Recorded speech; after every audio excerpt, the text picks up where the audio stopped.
দেখিছে আৰু যোৱাকালি ইতিমধ্যে আমাৰ P-2 51টা পলিং পাৰ্টি ৰাৱানা হৈছিলে আৰু সুকলমে নিজৰ পলিং চেণ্টাৰ পাইছেগে আৰু আজি আমাৰ আছে টোটাল পলিং ষ্টেচন আমাৰ আছিলে এইবাৰ 756 তো এতিয়া 702টা পলিং পাৰ্টি আজি ৰাৱানা হৈ আছে বস্তু মেটেৰিয়েল ডিষ্ট্ৰিবিউচন প্ৰচেছটো প্ৰায় দুটা সমষ্টিত কমপ্লিটে হৈছে সমষ্টি ভিত্তিত যদি আমি চাওঁ আৰু ZPC আমাৰ 12টা আছে তাৰে এটা ZPC সম্পূৰ্ণভাৱে মহিলাৰ দ্বাৰা পৰিচালনা কৰা হৈছে এটো ঘোগৰাপাৰ ZPC আৰু এই ZPC টো 46টা পলিং ষ্টেচন আছে আৰু আটাইখিনি মহিলাৰ দ্বাৰা পৰিচালনা কৰা হ'ব আৰু আমাৰ পলিং পাৰ্টিৰ যিখিনি আপোনালোকৰ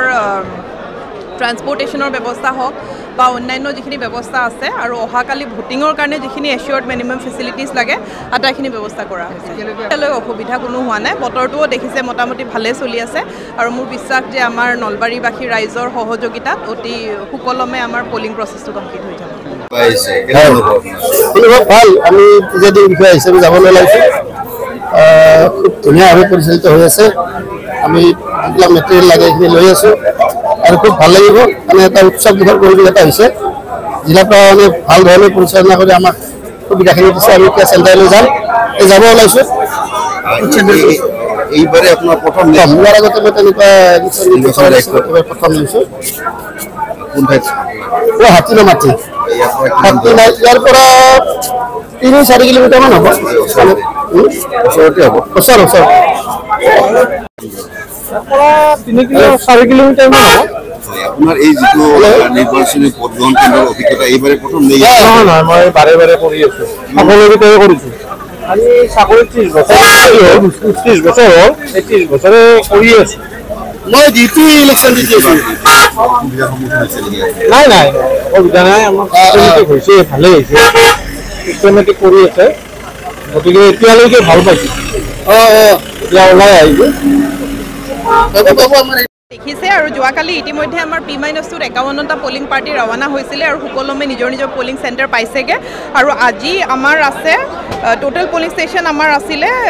এইবাৰ 756 তো এতিয়া 702টা পলিং পাৰ্টি আজি ৰাৱানা হৈ আছে বস্তু মেটেৰিয়েল ডিষ্ট্ৰিবিউচন প্ৰচেছটো প্ৰায় দুটা সমষ্টিত কমপ্লিটে হৈছে সমষ্টি ভিত্তিত যদি আমি চাওঁ আৰু ZPC আমাৰ 12টা আছে তাৰে এটা ZPC সম্পূৰ্ণভাৱে মহিলাৰ দ্বাৰা পৰিচালনা কৰা হৈছে এটো ঘোগৰাপাৰ ZPC আৰু এই ZPC টো 46টা পলিং ষ্টেচন আছে আৰু আটাইখিনি মহিলাৰ দ্বাৰা পৰিচালনা কৰা হ'ব আৰু আমাৰ পলিং পাৰ্টিৰ যিখিনি আপোনালোকৰ ট্ৰান্সপোৰ্টেশনৰ ব্যৱস্থা হওক বা অন্যান্য যিখিনি ব্যৱস্থা আছে আৰু অহাকালি ভোটিঙৰ কাৰণে যিখিনি এচিয়ৰ্ড মিনিমাম ফেচিলিটিজ লাগে আটাইখিনি ব্যৱস্থা কৰা হৈছে এতিয়ালৈ অসুবিধা কোনো হোৱা নাই বতৰটোও দেখিছে মোটামুটি ভালে চলি আছে আৰু মোৰ বিশ্বাস যে আমাৰ নলবাৰীবাসী ৰাইজৰ সহযোগিতাত অতি সুকলমে আমাৰ পলিং প্ৰচেছটো কমপ্লিট হৈ যাব ভাল আমি পূজাদিৰ বিষয়ে হিচাপে যাবলৈ লাগিছোঁ খুব ধুনীয়াভাৱে পৰিচালিত হৈ আছে আমি যিবিলাক মেটেৰিয়েল লাগে সেইখিনি লৈ আছোঁ আৰু খুব ভাল লাগিব মানে এটা উৎসৱ দিশৰ পৰিৱেশ এটা হৈছে জিলা প্ৰশাসনে ভাল ধৰণে পৰিচালনা কৰি আমাক সুবিধাখিনি দিছে আমি এতিয়া চেণ্টাৰলৈ যাম এই যাব ওলাইছোঁ এইবাৰে আপোনাৰ প্ৰথম যোৱাৰ আগতে মই তেনেকুৱা প্ৰথম লৈছোঁ হাতীনা মাটি ইয়াৰ পৰা 3-4 কিলোমিটাৰমান হ'ব ওচৰতে হ'ব ওচৰ 3-4 কিলোমিটাৰমান হ'ব আপোনাৰ এই যিটো নিৰ্বাচনী ভোট গ্ৰহণ কেন্দ্ৰৰ অভিজ্ঞতা এইবাৰে প্ৰথম নেকি নহয় মই বাৰে বাৰে কৰি আছোঁ সকলোকেইটাই কৰিছোঁ আমি চাকৰি 30 বছৰ হ'ল 30 বছৰে কৰি আছোঁ মই ডিউটি ইলেকশ্যন দি আছোঁ নাই অসুবিধা নাই আমাৰ চিষ্টেমেটিক হৈছে ভালেই হৈছে চিষ্টেমেটিক কৰি আছে গতিকে এতিয়ালৈকে ভাল পাইছোঁ এতিয়া ওলাই আহিব যিকোনো খবৰৰ বাবে যোগাযোগ কৰক 7099017330 লগতে 7099017110 নম্বৰত